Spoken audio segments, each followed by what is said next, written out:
Hello friends, good evening to everybody. मेरे YouTube channel achieve dreams education hub में आप सभी का स्वागत है। मैं आज आपके लिए लेके आया हूँ इतिहास से संबंधित कुछ महत्वपूर्ण प्रश्न। इससे पहले आप मेरे चैनल को लाइक करें, सब्सक्राइब करें एवं शेयर करें। तो चलिए तो दोस्तों, आज हम स्टार्ट करते हैं आधुनिक भारत। देखिए दोस्तों, पहला क्वेश्चन है, किस घटना ने ब्रिटिश ईस्ट इंडिया कंपनी को बंगाल सूबे का वास्तविक स्वामी बना दिया? ठीक है दोस्तों, तो बक्सर की लड़ाई के बाद, बक्सर की जो लड़ाई हुई थी इसके बाद ब्रिटिश सरकार को बंगाल सूबे का वास्तविक स्वामी बना दिया। तो इस क्वेश्चन को थोड़ा डिटेल में डिस्कस करके देखते हैं दोस्तों। तो इस लड़ाई के बाद कंपनी ने भारतीय रियासतों में रेजिडेंट तैनात कर दिया।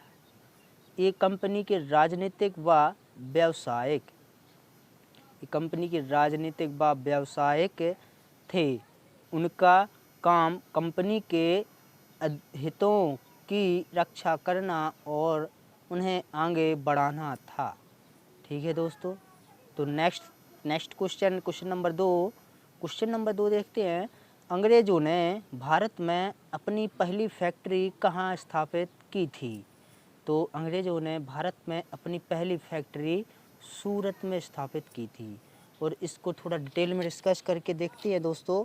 तो अंग्रेज़ों ने अपनी पहली फैक्ट्री सूरत में खोली। ठीक है दोस्तों, अंग्रेज़ों का भारत में व्यापारिक कोठियाँ कायम करने का पहला प्रयास 1608 ईस्वी में हुआ। ठीक है दोस्तों, 1631 ईस्वी में जहांगीर ने अंग्रेज़ों को सूरत में स्थायी कारखाना स्थापित करने की अनुमति दे दी। ठीक है दोस्तों, तो किसने अनुमति दे दी थी 1631 में? जहांगीर ने अंग्रेज़ों को स्थायी कारखाना खोलने की अनुमति दे दी थी। तो क्वेश्चन नंबर 3 देखते हैं दोस्तों। भारत में सबसे पहले आने वाले और सबसे बाद में जाने वाले कौन थे? तो भारत में सबसे पहले पुर्तगाली ही आए थे और सबसे बाद में पुर्तगाली ही गए थे। तो इसको डिटेल में देखते हैं। 1498 ईस्वी में वास्को डी गामा के भारत आगमन के साथ भारत में सर्वप्रथम विदेशी यूरोपियों के रूप में पुर्तगालियों का आगमन हुआ। भारत के क्षेत्रों से वे सबसे बाद में गोवा से दिसंबर 1961 में गए। सबसे पहले 1498 में आए थे और 1961 में वो गए थे। तो नेक्स्ट क्वेश्चन नंबर 4 देखते हैं। फ्रेंच ईस्ट इंडिया कंपनी का गठन कब हुआ?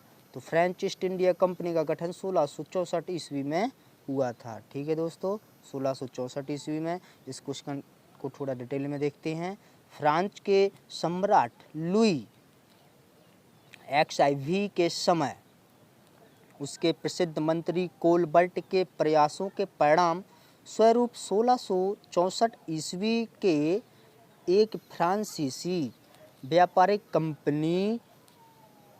कंपनी द ओरिएंटल, ठीक है दोस्तों, कंपनी द ओरिएंटल ये दिया है, कंपनी द ओरिएंटल की स्थापना हुई थी। ठीक है दोस्तों, तो क्वेश्चन नंबर 5 देखते हैं। अंग्रेज़ों द्वारा स्थापित प्रथम व्यापार केंद्र कौन सा है? तो अंग्रेज़ों द्वारा प्रथम व्यापार केंद्र सूरत है। ठीक है दोस्तों, तो इसको थोड़ा डिटेल में देखते हैं। अंग्रेज़ों द्वारा स्थापित प्रथम व्यापार केंद्र सूरत था। सर्वप्रथम 1608 में हॉकिंस में सूरत में फैक्ट्री खोलने के लिए हॉकिंस ने, यहाँ पे मैं दिया है, मैं नहीं है, ने है, हॉकिंस ने सूरत में फैक्ट्री खोलने के लिए जहांगीर से अनुमति मांगी थी। ठीक है, और जहांगीर ने अनुमति दे दी थी, किंतु पुर्तगीजों शत्रुतापूर्ण कारनामों और सूरत के सौदागरों के विरोध के कारण अनुमति रद्द कर दी गई थी। ठीक है दोस्तों, इसका ये मेन रीज़न था। क्वेश्चन नंबर 6 देखते हैं दोस्तों। तो कौन सा स्थान पुर्तगाल में नहीं सॉरी दोस्तों, कौन सा स्थान भारत में पुर्तगालियों का मुख्यालय था? तो गोवा था जो उनका पुर्तगाल का मुख्यालय था, पुर्तगालियों का। तो इसको डिटेल में देखते हैं। अल्मीडा के बाद अल्बुकर्क गवर्नर बना। इसे भारत में पुर्तगीज शक्ति का वास्तविक संस्थापक माना जाता है। इसने कोचीन को अपना मुख्यालय बनाया। नीनो डी कुन्हा ने 1530 ईस्वी में सरकारी कार्यालय कोचीन से गोवा स्थानांतरित कर लिया।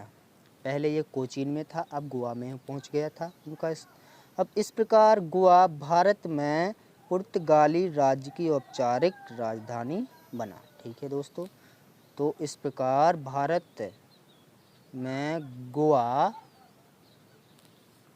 पुर्तगाली राज्य की औपचारिक राजधानी बन गया। ठीक है दोस्तों, क्वेश्चन नंबर 7 देखते हैं दोस्तों। तो अंग्रेजों द्वारा कलकत्ता में निर्मित दुर्ग का नाम क्या है? तो दोस्तों फोर्ट विलियम है, फोर्ट विलियम है निर्मित दुर्ग का नाम।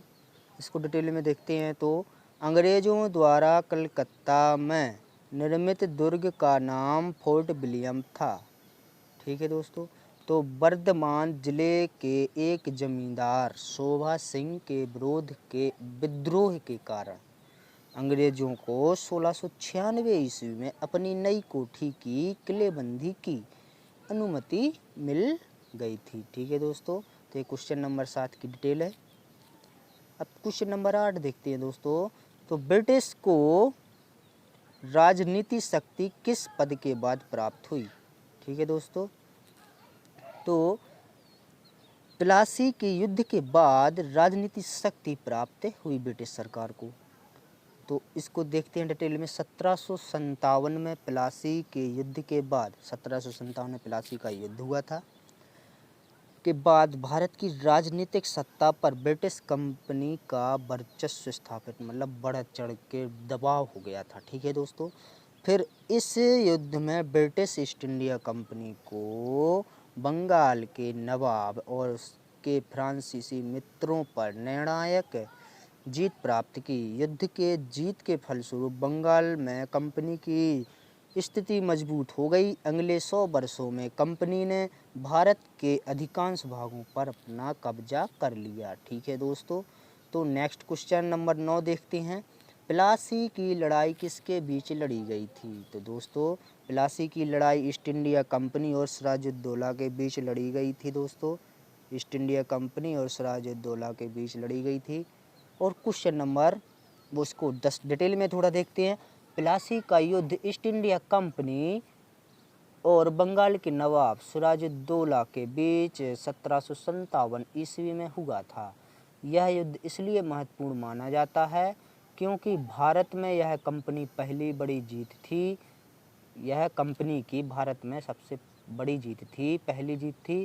तो कंपनी भारत में एक ऐसे कठपुतलियों को शासक चाहती थी जो उनके व्यापारिक रियायती सुविधाएं अन्य सुविधाएं आसानी से प्रदान करें। तो कंपनी ने प्रयास करके नवाब के सेनापति मीर जाफर को नवाब बनाने का लालच देकर अपनी ओर मिला लिया और नवाब को आसानी से हरा दिया, सिराजुद्दौला को। ठीक है दोस्तों, अब क्वेश्चन नंबर 10 देखते हैं। क्वेश्चन नंबर 10 है दोस्तों, दिल्ली को भारत की राजधानी कब घोषित किया गया था? ठीक है दोस्तों, इससे प्रश्न बहुत ही इम्पोर्टेंट है ये। दिल्ली को भारत की राजधानी कब घोषित किया गया था? तो दिल्ली को 1911 में भारत की राजधानी घोषित किया गया था। ठीक है दोस्तों, इसको डिटेल में देखते हैं। 1911 में यह घोषणा की गई थी कि भारत में ब्रिटिश क्षेत्रों की राजधानी कोलकाता से दिल्ली स्थानांतरित किया जाएगा। 1911 में ब्रिटिश सरकार के क्षेत्रों की राजधानी कोलकाता से, मतलब ब्रिटिश क्षेत्र की राजधानी थी जो कोलकाता थी, तो कोलकाता से स्थानांतरित करके दिल्ली को रखा जाएगा और 1927 में इसे नई दिल्ली का नाम दिया गया था। 1927 में इसे नई दिल्ली का नाम दिया गया था और 13 फरवरी 1931 को और 13 फरवरी 1931 को नई राजधानी का उद्घाटन किया गया था। ठीक है दोस्तों, इससे 3 प्रश्न निकल के आ रहे हैं, वो आप मैंने बता दिए हैं। और इसी प्रकार की महत्वपूर्ण जानकारी आधुनिक भारत की प्राप्त करने के लिए हमारे YouTube channel achieve dreams education hub में बने रहिए और मेरे चैनल को लाइक करें, शेयर करें और सब्सक्राइब करें और बेल आइकन का बटन दबाना ना भूलें। मैं ऐसे ही आपके लिए प्रश्न लाता रहूँगा एसएससी से रिलेटेड। ठीक है दोस्तों, तो तब तक के लिए धन्यवाद।